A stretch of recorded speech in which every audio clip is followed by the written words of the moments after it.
Hai guys, kembali lagi bareng gua Adi Baraya Anime. Gimana kabar kalian semua? Wahai para penikmat konten spoiler, semoga kalian selalu diberi kesehatan, dilimpahkan rezekinya, dan dipermudah segala urusannya. Di video kali ini, gua mau bawain kisah Irumaku di dunia iblis.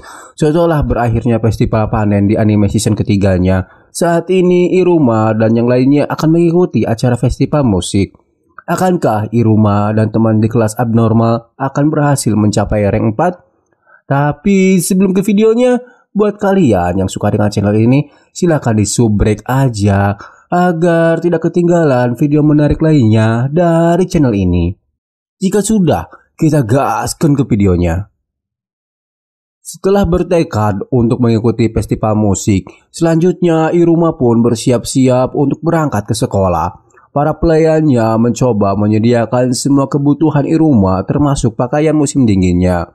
Iruma pun nyaris tidak bisa bergerak karena bentuk seragamnya yang hampir menutupi semua tubuhnya. Tak lama teman-teman Iruma pun datang untuk menjemputnya. Mereka adalah Vala Clara yang berposisi di rank 3, lalu Asmodeus Alice di posisi rank 4, serta Iruma sendiri yang sudah naik di rank 4 di musim ini. Kepergian mereka pun dilepas oleh para pelayan Iruma yang masih saja khawatir dengannya dan berharap Iruma akan baik-baik saja selama mengikuti festival. Sebelum mereka masuk ke sekolah, Asmodeus memberikan kacamata anti deteksi kepada Iruma agar kejadian sebelumnya di Royal One tidak terulang kembali. Iruma pun sangat antusias menerimanya. Asmodeus juga berkata jika Iruma adalah keturunan Raja Iblis yang dikagumi oleh para murid di tahun pertama mereka.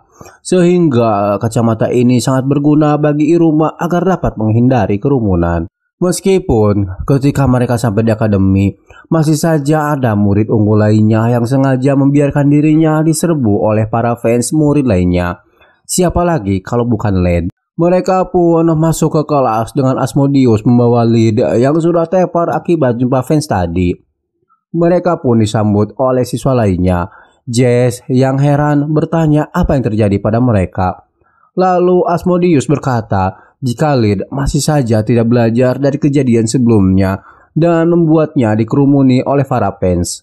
Lid yang tidak ingin disalahkan beralasan jika ia hanya ingin pamer sedikit. Namun ia tidak tahu jika perbuatannya membuat keadaan malah semakin kacau.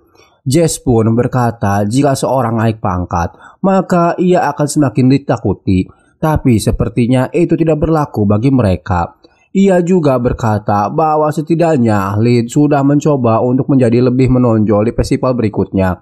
Jess pun meminta Iruma menyetujui pendapatnya. Setelahnya, mereka mendapat pengumuman yang berisi untuk semua murid dari kelas abnormal harus mencapai peringkat 4. Jika tidak, maka mereka akan dikeluarkan dari Royal One. Dan festival musik ini merupakan kesempatan terakhir mereka untuk promosi di akhir tahun pertama ajaran mereka. Festival musik yang terdiri dari paduan suara, band, bahkan teater semua diperbolehkan selagi masih memakai unsur musik. Dan pemenangnya adalah grup yang paling menarik. Secara tidak langsung, ini adalah perang suara kelas atas. Lid pun mencoba melihat status rank mereka masing-masing. Di rank 4 terdiri dari Iruma, Asmodeus, dan juga Lid. Lalu di rank 3 terdiri dari Clara, Sabnog, Aloker, Jess, Gab, Agares, Camui, dan juga Kerori. Melihat peringkat rank mereka, Jess pun merasa aneh melihat Lid yang bisa ada di rank 4. Lid beralasan dia bisa di rank 4 karena ia adalah seorang raja muda. Kerori juga berkata, selain mereka ada juga murid dengan rank 2, yakni Elizabeth. Elisabetta yang merasa ranknya rendah, maka ia pun meminta maaf. Lid dan Kamui langsung membantah dan menghibur Elisabetta. Selanjutnya, Lid punya ide jika pertunjukan kali ini akan menonjolkan Elisabetta yang berharap bisa menarik perhatian audiens dan naik rank 4 berkat kecantikannya. Mereka pun berkumpul dengan Jess yang memberi instruksi jika semua harus bekerja sama agar semua bisa naik rank. Namun, tidak seantusias yang lain, Iruma seperti orang yang kelupaan sesuatu. Dan saat itu juga Kalego Sensei datang dan mengatakan bahwa mereka semua bodoh. Ia juga memarahi mereka karena sudah berisik di pagi hari. Kamui membela bahwa mereka semua sedang berdiskusi tentang strategi festival. Lead juga mengatakan ide mereka dengan menampilkan Nissan atau Elisabetta sebagai bintang utama mereka.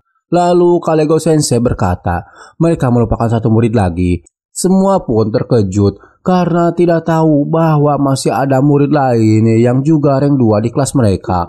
Semua bertanya-tanya siapakah dia. Lalu Kalego Sensei berkata, ia ada di antara mereka.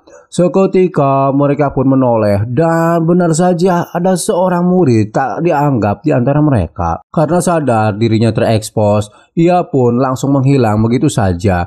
Mereka pun kembali kaget. Kalego Sensei menenangkan mereka dan Iruma seketika mengingat teman murid tersebut. Ia adalah Fusion Kun. Murid lain pun merasa familiar dengan namanya. Kalego Sensei juga berusaha mengingatkan Fusion Soi pada mereka bahwa ia sudah menjadi teman sekelas mereka dari awal hingga ujian akhir. Jess berkata jika ia rank 2, maka mereka hanya harus membuatnya bersinar sama dengan Nissan. Lalu Kalego Sensei berkata, itu sedikit sulit karena garis keturunan Fusion ialah iblis tak terdeteksi. Dan intinya ini akan membuat mereka kesulitan, karena otomatis Fusion menjadi tidak bisa menonjol karena kemampuannya. Mereka semua pun berkumpul karena penasaran dengan sosok Fusion Soi. Garp pun berinisiatif bertanya apa hobi si Fusion. Fusion yang mendengarnya lagi-lagi akan bersiap untuk menghilang. Para murid pun mencoba untuk mencegahnya dengan berkata mereka tidak akan bertanya hal yang membuatnya tidak enak. Jess menjelaskan jika Fusion menghilang lagi maka mereka semua akan kesulitan. Dan hal ini disetujui oleh Lead.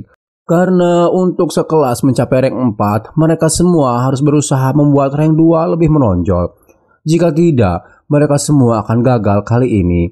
Jess pun sekali lagi menegaskan kepada mereka jika Fusion Soi harus menjadi bintang utama dalam festival ini. Selanjutnya, Clara mencoba untuk menarik perhatian Fusion dengan mengajaknya bermain bersama di festival musik serta memainkan semua alat musik dengan semangat. Namun, hal ini sama sekali tidak membuat Fusion Soi bergerak sama sekali. Clara pun dibuat speechless dan menjadi takut. Sabnok pun menyarankan jika merayu Fusion dengan musik saja tidaklah cukup. Ia pun menyarankan sebuah ide pertunjukan aksi musik seorang Raja Iblis. Ia berkata, teater ini sangat populer di pesta Batra dan menyarankan agar dirinya lah yang menjadi Raja Iblis. Lead pun mengingatkannya kembali agar peran itu Fusion yang ambil untuk menaikkan rankingnya. Sabnok yang tak ingin peran raja yang diambil akhirnya tak mau. Mereka mengadakan pertunjukan dari idenya. Melihat tingkah Sabnok, Asmodeus pun hanya bisa mengeluh. Selanjutnya, giliran Asmodeus yang mengatakan idenya yang sudah pasti akan mengunggulkan Iruma. Namun mendengar nama Iruma, Fusion pun seketika nyaris menghilang. Asmodeus yang panik segera menghentikan Fusion dan berkata bahwa ia harus mendengarkannya terlebih dahulu. Lalu Lead pun mengusulkan agar mereka membuat band dengan Nissan dan Fusion sebagai vokalisnya agar terlihat lebih menonjol. Nissan pun setuju untuk dipasangkan dengan Fusion dan ia juga berkata menyanyi adalah hobinya. Mendengar perkataan Nissan, Fusion pun akhirnya menoleh dan membuat semuanya sangat antusias serta semakin mendesak Fusion untuk menjadi penyanyi. Jess memohon pada Fusion karena mereka benar-benar butuh bantuannya. Lead juga menambahkan mereka harus tampil bersama agar bisa naik rank 1 kelas. Karena mereka semakin bersemangat, Fusion juga semakin menjadi gugup dan akhirnya Fusion pun menghilang. Semuanya menjadi panik dan emosi serta akan mengeluarkan skillnya untuk kembali menemukan si Fusion Soi. Saat mereka sedang berargumen, terdengar suara langkah kaki yang sepertinya itu adalah Fusion. Sontak mereka pun langsung bergegas untuk mengejarnya dan meninggalkan Iruma seorang di kelas. Tak lama Iruma merasakan bahwa ada seseorang di sana selain dirinya. Ia pun bertanya apakah itu adalah Fusion. Dan benar saja, Fusion perlahan muncul namun akan menghilang kembali karena masih gugup bertemu orang lain. Tak ingin ia pergi lagi, Iruma pun mencegahnya namun tetap saja terlambat. Iruma akhirnya hanya bisa terduduk dan berbicara sendiri. Ia meminta maaf pada Purson karena tidak menyadari kehadirannya, padahal selama ini mereka sekelas dan tidak tahu bagaimana berkomunikasi dengannya. Apalagi sekarang mereka memaksa Purson untuk menjadi bintang utama di pertunjukan ini. Iruma pun mencoba menenangkan situasi jika tak mengapa kalau ia tak ingin tampil. Iruma juga mengerti jika menolak adalah sesuatu yang sulit. Karena selain itu, ia juga harus bisa menghargai dirinya sendiri karena belakangan ini ia juga mengalami apa yang dirasakan olehnya. Ia juga bertanya apa yang sebenarnya Purson inginkan. Dan akhirnya Purson pun muncul lalu berbicara dengan Iruma. Ia mengatakan jika sebenarnya dirinya juga tidak tahu apa yang diinginkannya. Lalu Purson pun merasa semua ini sangat mendadak ketika mereka ingin ia tampil di depan untuk pertunjukan dan berharap mereka memberinya waktu. Purson juga merasa apakah tidak apa-apa jika ia ikut dan akhirnya memilih untuk menolaknya karena takut mereka kecewa.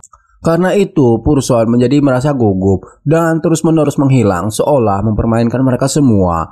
Tapi jika ia menerimanya, maka hal ini akan bertentangan dengan peraturan keluarganya, yakni pewaris keturunan anti deteksi.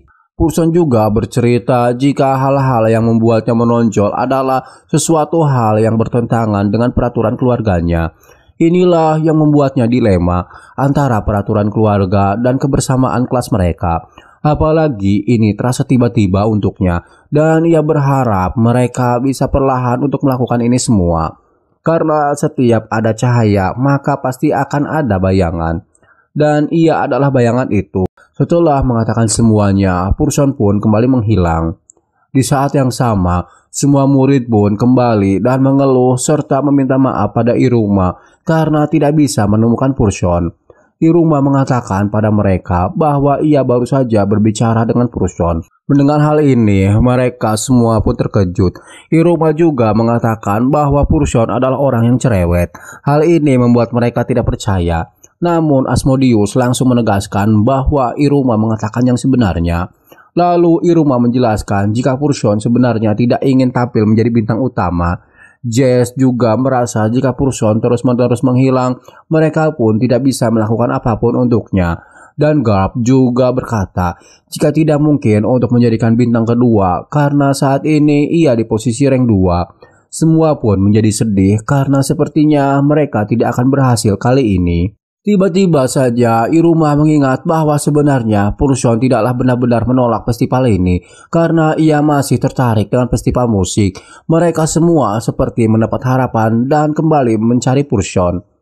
Sebenarnya Purson mendengar percakapan mereka dan merasa bahwa ia tadi sudah berbicara banyak pada Iruma. Karena selama ini ia selalu menahan diri pada sekitar dan sengaja membuatnya tak terdeteksi oleh teman-temannya akibat skill keluarganya. Purson juga mengingat perintah dari keluarganya yang selalu menegaskan bahwa keluarga Purson harus selalu bersembunyi dan tak terdeteksi. Karena selama ini keluarga Purson sudah bekerja untuk membantu mengembangkan alat anti deteksi dan menyediakan layanan rahasia dunia bawah. Jika mereka ikut campur urusan luar, maka kehadiran mereka akan membuat dunia bawah kacau. Ia juga ditugaskan untuk dapat menggantikan posisi kakaknya yang sudah terkenal hebat dalam skill anti deteksi. Mendengar petuah dari ayahnya setiap hari membuat Purson menjadi kesal dan mengeluh.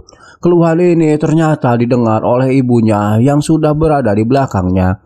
Sang ibu menasihati agar Purson bisa menyembunyikan perasaan ini pada ayahnya. Purson pun terbangun karena kaget, karena ibunya sudah berada di sana.